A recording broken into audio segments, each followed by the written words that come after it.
नमस्कार मित्रों, स्वागत है आपका अपने YouTube चैनल SLT टेकन पर। मित्रों, आज के इस क्लास में हम उच्चारण स्थानों से संबंधित चर्चा करेंगे। आपके रीट के सिलेबस में एक अपठित गद्यांश आएगा। उस अपठित गद्यांश में से किसी भी वर्ण को लेकर के प्रश्न बना दिया जाएगा और उसमें आपसे पूछा जाएगा कि इसमें कौन सा उच्चारण स्थान है। तो मित्रों, आप इस सेशन में लास्ट तक बने रहें और इस सेशन का लिंक अपने अन्य साथियों को फटाफट से शेयर कर दीजिए, जिससे वो भी इस सेशन में शामिल हो सकें।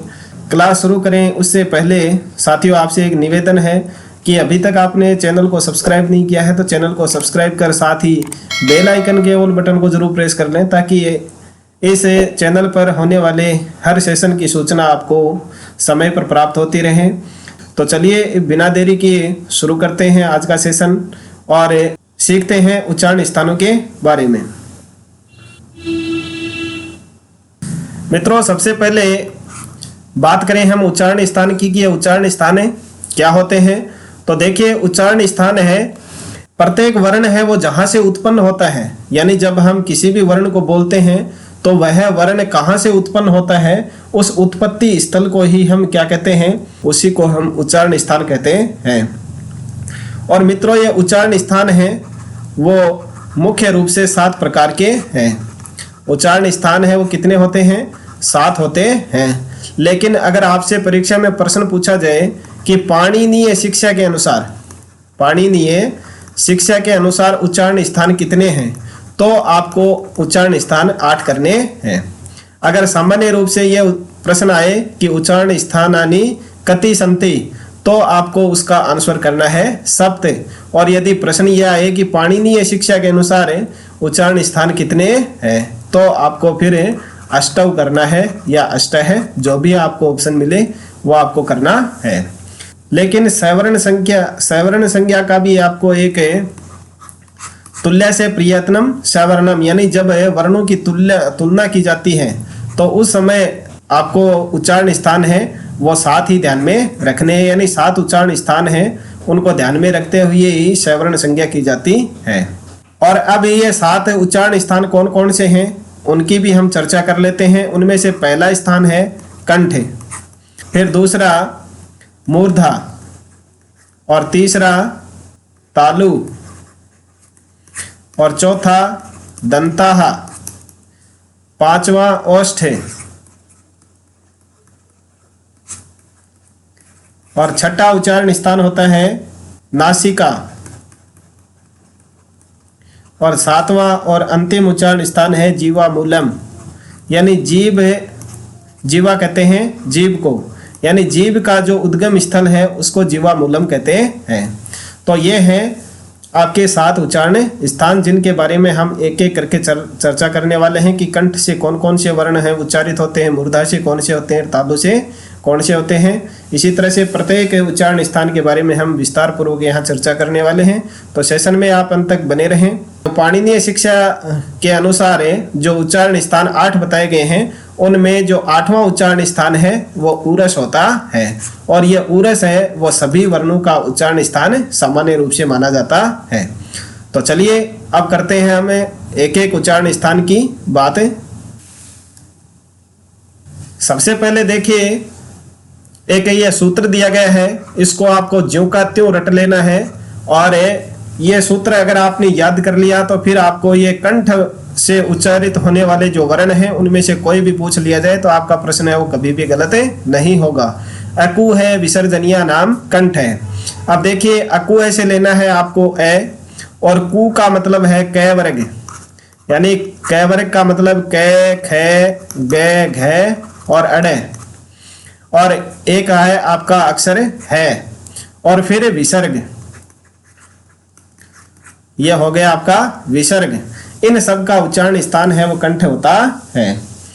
तो ए कु है विसर्जनीय नाम कंठ है, आपने ये याद कर लिया तो आपके ये सारे उच्चारण स्थान हैं, इस कंठ से बोले जाने वाले जो वर्ण हैं वो आपको याद हो जाएंगे। ऐसे ए लेना है, कु से मतलब कै, खे, गे, घे, अड़े और है, और इसके साथ में विसर्ग, इनका उच्चारण स्थान होता है कंठ। और अब देखिए नेक्स्ट नेक्स्ट दूसरा जो सूत्र दिया गया वो है इचु यसा नाम तालु। यहाँ से लेना है आपको ई, और चू का मतलब है च वर्ग, और च वर्ग का मतलब च, छ, ज, झ और ये 5 वर्ण हो गए। और ये से मतलब ये है, और यहाँ जो सलगम वाला स है यानी पहला स है वो आपको लेना है। इन सभी वर्णों का उच्चारण स्थान होता है तालु। तो इचु यसा नाम तालु 2-3 बार आप बोलेंगे तो आपको याद हो जाएगा। एक बार फिर से आप उच्चारण कीजिए। अकु है विसर्जनीय नाम, कंठ है, इचु यसा नाम तालु, इस तरह से आप याद करते चले जाएं इनको। तो इन सब का उच्चारण स्थान होता है तालु। अब देखिए नेक्स्ट बात करते हैं हम तीसरे सूत्र की। नेक्स्ट तीसरा जो सूत्र दिया गया है वो दिया गया है ऋतु रसानाम मूर्धा। तो यहाँ से री से ऋषि वाला री लेना है। टू का मतलब ट वर्ग, और ट वर्ग में ट, ठ, ड, ढ और अण, ये 5 अक्षर हो गए। और र से मतलब र, और यहाँ दूसरा स यानी षटकोण वाला स है। इन सब का उच्चारण स्थान होता है मूर्धा। एक बार दोबारा से आप इनका उच्चारण कीजिए। अकु है विसर्जनीय नाम, कंठ है, दूसरा इचु यसा नाम तालु, और तीसरा ऋतु रसा नाम मूर्धा। इस तरह से आप इनको बार बार बोलते जाएं, याद हो जाएंगे। ये 10-11 सूत्र हैं, आपने ये याद कर लिए तो किसी भी वर्ण का उच्चारण स्थान आपसे परीक्षा में पूछा जाए कभी गलत नहीं होगा। अब देखिए नेक्स्ट चौथे सूत्र की हम बात करें तो यहाँ दिया गया ऋतु लसा नाम दंता। ऋतु लसा नाम दंता, लृ से मतलब है लृ लेना है आपको, और तू से मतलब है तय वर्ग, तू से मतलब है तय वर्ग, और तय वर्ग के अंतर्गत आते हैं तय थ द ध न, तय थ द ध और ये न, और लय से मतलब लय लेना ही है। और ये तीसरा स यानी इसको दंते स बोलते हैं। जो पहला स है उसका उच्चारण स्थान तालु है, इसलिए इसको तालव्य वर्ण कहते हैं। और जो दूसरा स है षटकोण वाला, इसका स्थान मूर्धा है, इसलिए इसको मूर्धन्य स बोलते हैं। और ये स से सर्प वाला स है, ये इसका उच्चारण स्थान दांत है, इसलिए इसको दंत्य वर्ण कहते हैं। और यहाँ आपको ये भी ध्यान में रखना है कि जो कंठ से बोले जाने वाले वर्ण है उनको कंठव्य वर्ण कहते हैं। तालु से बोले जाने वाले जो वर्ण है उनको तालव्य कहते हैं, और दंता से बोले जाने वाले जो उच्चारण स्थान है उनको दंत्य वर्ण कहते हैं। यानी इनका उच्चारण स्थान से मतलब ये है कि जब इन वर्णों का हम उच्चारण करते हैं तो जीभ है वो हमारी दांतों से आकर के टकराती है तो ये दंत्य वर्ण हो गए, और जीभ है वो मूर्धा से टकराएगी तो उसको मूर्धन्य कहते हैं, और तालु से जब जीभ बोलती हैं तो टकराती है तो उसको कहते हैं हम तालव्य वर्ण। तो इन सब का यानी लृ, तय वर्ग, लय और स, इन सब का उच्चारण स्थान होगा दंताः। अब देखिए नेक्स्ट 5वां सूत्र यहाँ दिया गया है। 5वां सूत्र उ पु पद्धे मानिया नाम औष्ठव। उ से मतलब उ है, इसमें लघु और गुरु दोनों उ आ जाएंगे, और पु से मतलब पै वर्ग, पु से मतलब है पै वर्ग, और पै वर्ग में आते हैं पै, फै, बै, भै और मैं। और उपद्य मानिए, यहाँ पु है वो पै वर्ग, उपद्य मानिए है ये उपद्य मानिए, और उपद्य मानिए कहते हैं पै और फै से पहले अर्ध विसर्ग लगा दिया जाए, यह है अर्ध विसर्ग, तो इनको बोलते हैं उपद्य मानिए। और इन सब का उच्चारण स्थान होता है औष्ठ, यानी इनको बोलने में औष्ठ है। अगर आप इनको होठों को बंद करके इनको बोलना चाहेंगे तो आप इनका उच्चारण स्थान नहीं कर सकते, तो ये कहलाते हैं औष्ठव्य वर्ण, औष्ठव्य वर्ण। तो उपध्य, उपपध्य मानिया नाम औष्ठव, यह आपको ध्यान में रखना है। उ पै वर्ग और उपद्य मानिए, उपद्य मानिए का मतलब पै और फै, पै वर्ग का पहला और जो दूसरा अक्षर है उससे पहले अर्ध विसर्ग लगा दिया जाए, इनका वो बोलते हैं अर्ध विसर्ग। इनका उच्चारण स्थान होता है औष्ठ। और अब देखिए नेक्स्ट छठा दिया गया है यम गणना नाम नासिका च। तो यानी अभी हमने पढ़े कु, चु, टू, तु और पु, यानी ये 5 वर्ग थे। क वर्ग, च वर्ग, ट वर्ग और त वर्ग और प वर्ग। इनका जो पंचम वर्ण है, पंचम वर्ण यानी अंतिम 5वां अक्षर है, वो होता है, उनका उच्चारण स्थान है वो नासिका भी होती है। और च से मतलब है कि इनके वर्ग के साथ में तो इनका उच्चारण स्थान है ही, साथ में नासिका भी इनका उच्चारण स्थान होता है। जैसे ग है तो ग का उच्चारण स्थान है वो अकु है, विसर्जनीय नाम कंठ तो है ही, और प्लस नासिका भी होगा। इसी तरह से ये है, ये का उच्चारण स्थान है इचु यशा नाम तालु, तालु तो है ही, साथ में नासिका भी होगा। यह आपको ध्यान में रखना है। ऐसे 10 वर्ण हैं जिनका उच्चारण स्थान है क्या है, 2-2 उच्चारण स्थान है। उन 10 वर्णों की हम इस सेशन के अंत में बात करने वाले हैं कि वो 10 हैं वो कौन कौन से हैं। तो अब आप फटाफट से बताइए कि अणय है, उस अणय का उच्चारण स्थान कौन कौन से 2 उच्चारण स्थान होंगे। एक तो नासिका है और नासिका के साथ में ही उसके वर्ग का कौन सा उच्चारण स्थान है, यह आप फटाफट कमेंट करके मुझे बताएं। और अब देखिए तय है, तय के अंतिम 5वां अक्षर है न, तो न का उच्चारण स्थान होगा लृतु लसा नाम दंता, दंता तो है ही, साथ में नासिका है। इसी तरह से जो प वर्ग का 5वां अक्षर है मैं, तो मैं का हो जाएगा उपद्य मानिया नाम ओष्ठऊ, तो ओष्ठ के साथ साथ में इसका उच्चारण स्थान होगा नासिका। फटाफट कमेंट करके बताएं मुझे अणय का नासिका के साथ में और उच्चारण स्थान कौन सा होगा। अब देखिए नेक्स्ट,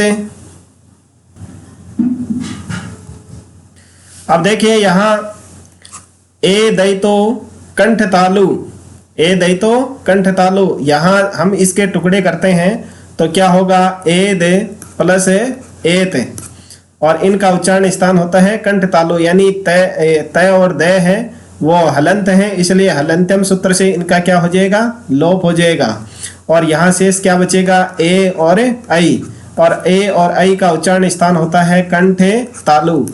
अब यहाँ आपको समझने वाली बात है कि इनका कंठ और तालु 2 उच्चारण स्थान क्यों हुआ है, क्योंकि ए और आई है, ये है वृद्धि, और ये वृद्धि किनके स्थान पे होती है, ए और ई को जोड़ते हैं। ये संधि मैंने आपको पढ़ाई थी, उस समय संधि का प्रकरण है वो मैंने आपको पूर्व में करवा दिया है, प्लेलिस्ट दी हुई है रीट 2021 नाम से, उसमें संधि के 3-4 वीडियो अपलोड किए हुए हैं। उनमें जो स्वर संधि है उसको मैंने कंप्लीट करवा रखा है, व्यंजन संधि और विसर्ग संधि आपको जैसे ही समय मिलेगा और बता दिया जाएगा। तो यहाँ ए और ई मिलकर के इनके स्थान पर ए और आई वृद्धि होती है, इसलिए ए है, ए का उच्चारण स्थान क्या है, अकु है, विसर्जनीय नाम कंठ है, मैंने अभी बताया था, और ई का इचु यशा नाम तालु। तो इस तरह से इन दोनों का मिलाकर के उच्चारण स्थान क्या हो गया, कंठ तालु, ए दैतो कंठ तालु। तो इस तरह से आपको याद रखना है कि ए वर्ण है उसमें ए और ई दोनों मिले हुए हैं, इसलिए इसका उच्चारण स्थान कंठ तालु है। अब देखिए नेक्स्ट, अब देखिए अगले सूत्र की हम बात करें तो वो दिया गया है ओ दौतो कंठोष्ठम, और यहाँ इसका विच्छेद जब हम करेंगे तो होगा ओद प्लस औत। यहाँ भी आपको ध्यान देना है, इन द और तय का हलंत्यम सूत्र के द्वारा लोप हो जाएगा और शेष क्या बचेगा, ओ और औ शेष बचेगा। अब यहाँ भी आपको ध्यान में रखना है कि ओ कब होता है और औ कब होता है, यानी ए और उ इन दोनों का जब हम मिलान करते हैं तो ओ गुण होता है और औ वृद्धि होती है। तो यहाँ देखिए ए है, ए का उच्चारण स्थान क्या होता है, अकु है, विसर्जनीय नाम कंठ है, और उपद्य मानिया नाम ओष्ठ सूत्र में आया था उ, तो यहाँ इनका उच्चारण स्थान क्या था, ओष्ठ था। तो ए और उ से मिलकर के ओ और औ बना है, इसलिए इसका उच्चारण स्थान क्या हो जाएगा, इन दोनों को जब हम जोड़ देंगे कंठ प्लस ओष्ठ, और जब इनकी संधि करेंगे तो क्या बनेगा, कंठोष्ठम। तो इस तरह से ओ और औ का उच्चारण स्थान होता है कंठ और ओष्ठ। ये बड़ा ही इंपॉर्टेंट है। ये सेशन आपको पसंद आ रहा है तो लाइक कर दीजिए फटाफट, और अब देखिए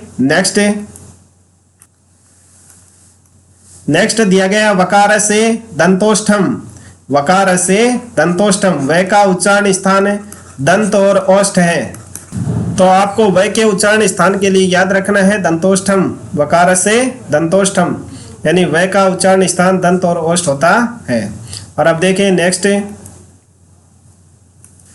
जीवामूल्य से जीवामूलम। अब यहाँ देखिए जीवामूल्य क्या होते हैं, यानी क और ख से पहले अर्ध विसर्ग लगा दिया जाए तो इसको बोलते हैं हमें जीवामूल्य। जीवामूल्य, और इनका जो उच्चारण स्थान होता है वो जीवामूलम होता है। क और ख से पहले अगर अर्ध विसर्ग लगा हुआ है तो इसको हम बोलते हैं जीवामूल्य। प्रश्न इंपॉर्टेंट है, जीवामूल्य कौन से होते हैं, तो आपको ये मिलेंगे क से पहले ये अर्ध विसर्ग लगा दिया, प से पहले ये अर्ध विसर्ग लगा दिया, या यही और कोई जो भी अक्षर होगा उसके पहले अर्ध विसर्ग लगा दिया जाएगा, उसमें से आपको ये छांट करके लिखना होता है। तो क और ख है उसको जीवामूल्य कहते हैं जब उसके पहले ये अर्ध विसर्ग का निशान हो, और जो प और फ है उससे पहले अगर अर्ध विसर्ग का निशान है तो ये कहलाते हैं उपद्यमानीय। ये आपको ध्यान में रखना है, इंपॉर्टेंट है। परीक्षा की दृष्टि से कई बार ये सीधा सीधा पूछ लिया जाता है और आप कंफ्यूज हो जाते हैं कि उपद्यमानीय कौन से हैं, ये क वाले हैं या प वाले हैं, तो इनको आपको ध्यान में रखना है। अब देखिए नेक्स्ट दिया गया है नासिका अनुस्वार से, यानी अनुस्वार है, किसी भी अक्षर के ऊपर अगर अनुस्वार लगा हुआ है तो उसका उच्चारण स्थान भी क्या होगा, नासिका ही होगा। और यदि किसी अक्षर के ऊपर दिया हुआ है तो उस अक्षर के साथ साथ में उस अक्षर का जो उच्चारण स्थान होगा वो भी साथ में गिना जाएगा। जैसे क के ऊपर ये अनुस्वार लगा हुआ है तो क का उच्चारण स्थान होता है कंठ, और इस अनुस्वार का उच्चारण स्थान होता है नासिका। तो अगर इन दोनों का अगर कोई आ जाए परीक्षा में तो आपको ये दोनों लिखने हैं, कंठ और नासिका। और अकेला अनुस्वार अगर आपसे पूछा जाए कि अनुस्वार का उच्चारण स्थान क्या होता है तो उसका आपको नासिका लिखना है। अब देखिए नेक्स्ट इसमें दिया गया है ये मैं गए न का अपने वर्ग के उच्चारण स्थान के साथ में ही नासिका भी इनका उच्चारण स्थान होता है। अतः इस तरह के 10 वर्णों के 2-2 उच्चारण स्थान होते हैं। तो इन के बारे में मैं स्पष्ट कर चुका हूँ। यह मैं गए न इनका मैं स्पष्ट कर चुका हूँ कि ये अपने जो वर्ग है वर्ग के उच्चारण स्थान के साथ साथ में इनका नासिका भी होता है। तो यहाँ देखिए 10 कौन कौन से वर्ण हो गए। एक तो यह हो गया, इसका उच्चारण स्थान मैंने आपको बता दिया था क्या क्या होता है, वो कमेंट करके बताएं फटाफट। और इसी तरह से मैं है, इन सब के उच्चारण स्थान है वो कमेंट करके बताएं, फटाफट कमेंट करते जाएं। और यंग गए है, इसका उच्चारण स्थान नासिका के साथ साथ में अपने वर्ग का भी होता है। इसी तरह से अणय है, इनका भी उच्चारण स्थान नासिका के साथ साथ में इनका वर्ग का जो उच्चारण स्थान है वो होता है। इसी तरह से नय है, उसका भी उच्चारण स्थान नासिका के साथ में इसके वर्ग का होता है। अब ये तो हो गए 5। अब छठा कौन सा है, छठे की बात मैंने की थी, ए और ऐ। ए दई तो कंठ तालु, तो कंठ और तालु इनका उच्चारण स्थान है दोनों का। इसी तरह से 8वां दिया गया था ओ और औ, 9वां ओ और औ, इनका उच्चारण स्थान आता है ओदो तो कंठोष्ठम, कंठ और ओष्ठ, ये इनका उच्चारण स्थान होता है कंठोष्ठम। और 10वां अभी अभी हमने चर्चा की है वकार से दंतोष्ठम, वह का उच्चारण स्थान दंत और ओष्ठ होता है। तो इस तरह से ये 10 वर्ण हैं ऐसे हैं जिनका उच्चारण स्थान क्या है, 2-2 उच्चारण स्थान है। इन 5 का तो अपने वर्ग के उच्चारण स्थान के साथ साथ में ही नासिका है, और इनका उच्चारण स्थान मैंने अभी आपको यहाँ लिख करके दोबारा बता दिया गया है। अब देखिए नेक्स्ट हम बात करें, यम वर्णों का उच्चारण स्थान नासिका ही माना जाता है। अब यह नया नाम आ गया, यम वर्ण कौन से होते हैं, तो प्रत्येक वर्ग के जो 4 अक्षर होते हैं, शुरू के 4 वर्ण होते हैं, प्रथम वर्ण से लेकर के चतुर्थ वर्ण तक है, वो अगर 2 बार आते हैं तो जो द्वितीय वर्ण होता है, जैसे यहाँ हम एक उदाहरण से समझते हैं, ये एक उदाहरण है घनंती। तो यहाँ देखिए घ है वो 2 बार आया है, यानी ये जो क वर्ग है उसका चतुर्थ वर्ण है, ये 2 बार आया, तो इसमें ये जो द्वितीय घ है वो यम वर्ण कहलाता है। और इस यम वर्ण का उच्चारण स्थान क्या होगा? नासिका होगा। तो साथियों आज के वीडियो में बस इतना ही। एक बार फटाफट से आप इनका रिवीजन कर लीजिए। जो पहला सूत्र हमने यहाँ पढ़ा है वो बताया गया था, अकु है विसर्जनीय नाम, कंठ है। दूसरा इचु यशानाम तालु, तीसरा ऋतु रसानाम मूर्धा, चौथा ऋतु लसानाम दंता, पांचवा उपपद्य मानिया नाम ओष्ठौ, और छठा यमगणना नाम नासिका च, ऐ दे तो कंठोष्टम, वकार से दंतोष्टम, ओदो तो कंठ तालु, और नासिका अनुस्वार से जीवा मूल्य से जीवा मूलम। इस तरह से ये आपके 11 जो सूत्र हैं वो मैंने बताए थे। इन 11 सूत्रों में अगर आपने याद कर लिया तो आपका इस उच्चारण स्थान का कोई भी प्रश्न है वो गलत नहीं होगा। आशा है आपको ये सारे उच्चारण स्थान है वो समझ में आ गए होंगे। फिर भी अगर आपके मन में कोई डाउट है तो कमेंट करके मुझे बताएं। नेक्स्ट सेक्शन में आपको उस डाउट को दूर करने की कोशिश की जाएगी। तो मिलते हैं नेक्स्ट सेशन में। तब तक SLT tech an YouTube channel पर इसी तरह से बने रहें, देखते रहें और सीखते रहें। वीडियो को छोड़ने से पहले वीडियो को लाइक और शेयर करना ना भूलें। साथ ही चैनल को सब्सक्राइब भी जरूर कर लें। Thank you.